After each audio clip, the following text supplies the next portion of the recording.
After recently going to, I believe it was the 5th Third Eye Blind concert that my wife and I have been to, we decided that it was time to finally make some sort of shadow box, I guess you call it, for the memorabilia that we've collected from each of the past shows that we've been to.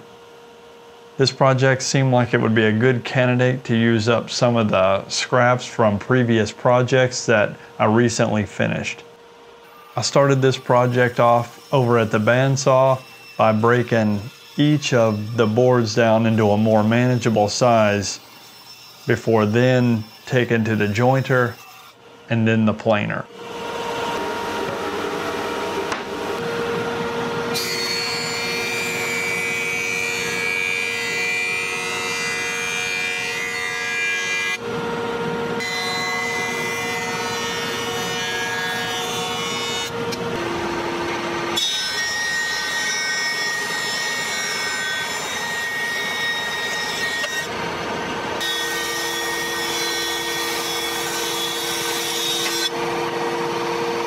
So my idea for this project was to come up with some sort of a floating frame. And what I mean by that is to have a frame inside of a frame, and the inner frame would have an illusion that it is floating. Okay, so my way to pull that off would be to pad out the inside frame so that there is a gap between the two of them. So they're actually glued together, but because that inside strip that pads out the inner frame is a lot more narrow, it's going to give a look that it's actually floating when really it isn't.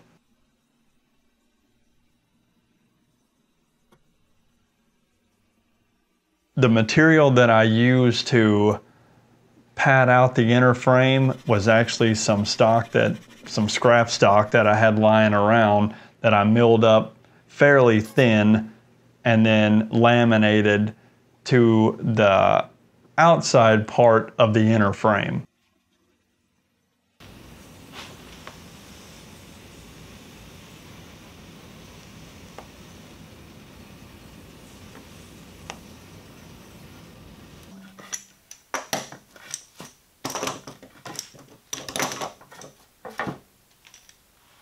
Once dry and out of the clamps, I could send those parts through the table saw and get them all to a consistent width.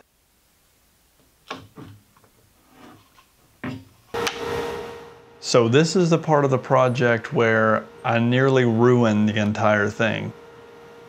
And I did that because my initial idea for creating the lip around the inside frame that would eventually hold the glass would be to actually pass it over the table saw with the fence up next to the blade. And it actually seemed like it was going to work at first. The problem I had was that when I went to pass the board over the blade the second time, I didn't realize that the lip was actually going to hang over the fence, scooting the piece even closer to the blade and cutting out a lot more than I meant to, and causing tons of burn marks, and it was just a bad deal altogether. So after sitting there for a minute and deciding whether I was going to throw this thing in the trash or not, I came up with an idea to save it, which would be to cut the lip off at the bandsaw, send the parts back through the planer to get them to a consistent thickness, and then re-glue the lip back on. And thinking on this now, this would have been the best way to go about doing it to begin with. So I guess it wasn't a total loss, because obviously I was able to save each one of the parts, and it also taught me a lesson as far as how this would be easier to achieve in the future instead of the initial way that I had in mind. To glue the inner and the outer frame together, I decided to use floating tenons, or dominoes in this case.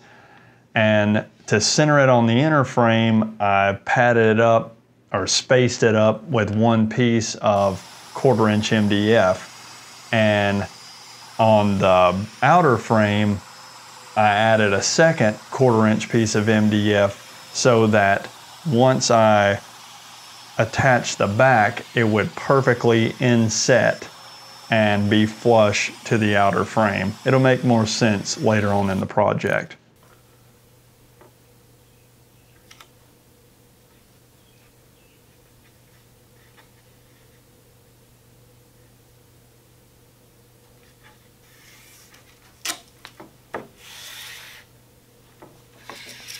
I decided to paint the inner frame black to help in the appearance that it was floating. And so I figured it would be a good time to paint the part that goes in between the inner and outer frame black before gluing them together.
I did end up using a couple of pieces of scraps in between the clamps on both sides so that the clamps would not dent each one of the pieces as I was applying the pressure.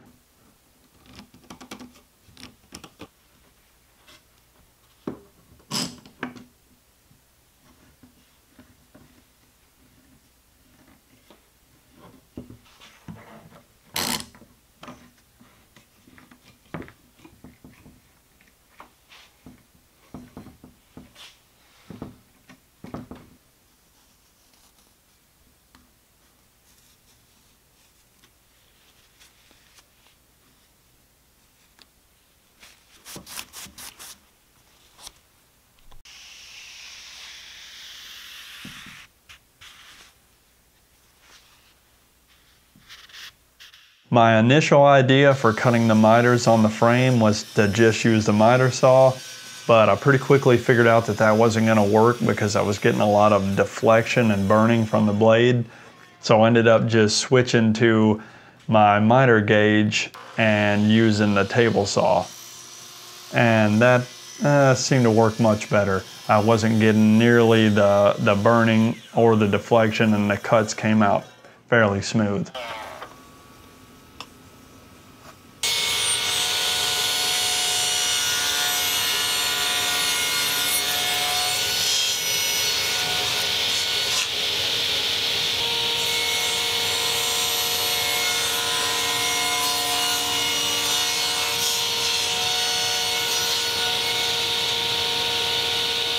I ended up adding a domino in each corner off camera just to sort of aid in not only alignment but also give each of these thick miters a little bit of added strength. And once I sort of did a dry run making sure that everything fit like it was supposed to, then I could glue everything up.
this project definitely helped me realize that it was worthwhile having 2 of these strap clamps, because I was able to get an even amount of pressure across the entire joint by having each of these stacked one on top of another.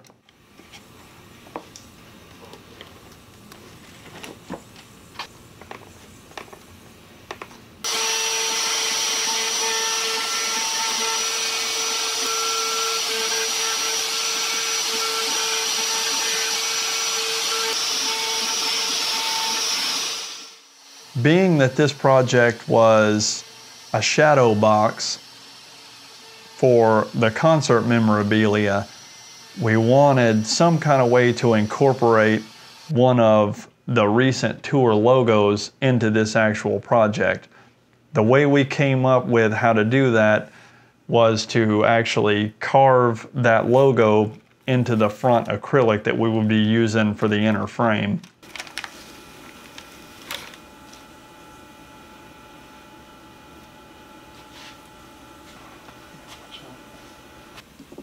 We ended up using a V-shaped bit and carving the image in reverse on the back side of the acrylic, so that from the front side it gave it an appearance of being sort of 3D and really had a cool effect.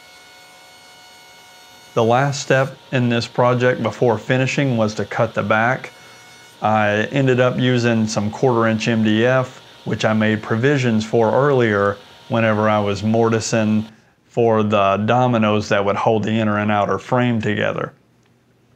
Once I had that piece cut and fit perfectly inside the outer frame, I could mark and countersink for screws that would be added later to hold the back on, so that it would be removable anytime I wanted to take it on or off to add any more items in the future that we might add.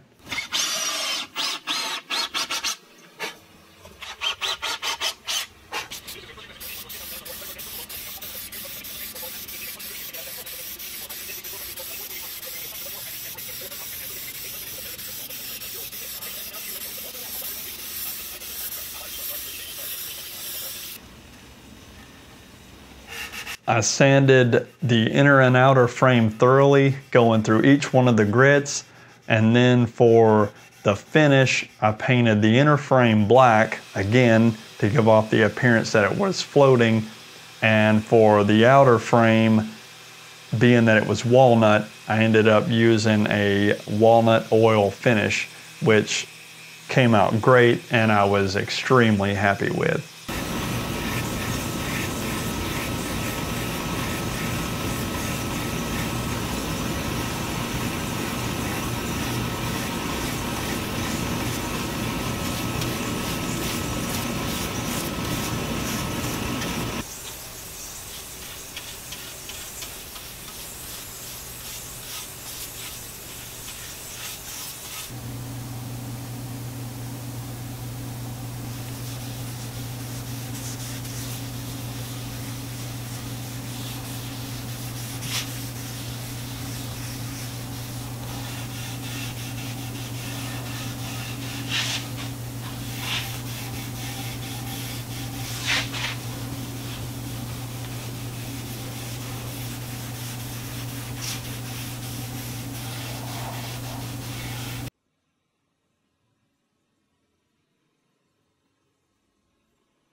And last but not least was to install the acrylic front, which I secured in place just using dabs of hot glue in each corner, just in case I might ever need to remove it in the future for any reason. After that, it was just a matter of arranging all of the things inside the box that I wanted to be in there, and attaching the back using the screws that I had pre-drilled for earlier. Overall, I'm really pleased with how this project came out. I think it looks great, plus it also gives us a great place to store this concert memorabilia, which we just had stuffed in a drawer over the last few years. I'd like to give a big shout out to Inventables for sponsoring this project and making this one possible. If you're interested in finding out any more information on Inventables or the X-Carve, you can follow the links in the description down below, which will take you to their website. If this is the first time for you being on my channel or watching one of my videos, I would invite you to hit the subscribe button so that you don't miss out on future videos. I've also got links to my social media sites as well as my website in the description below. That's pretty much all I got for you guys this time. So until next time, happy trails. Thanks for watching.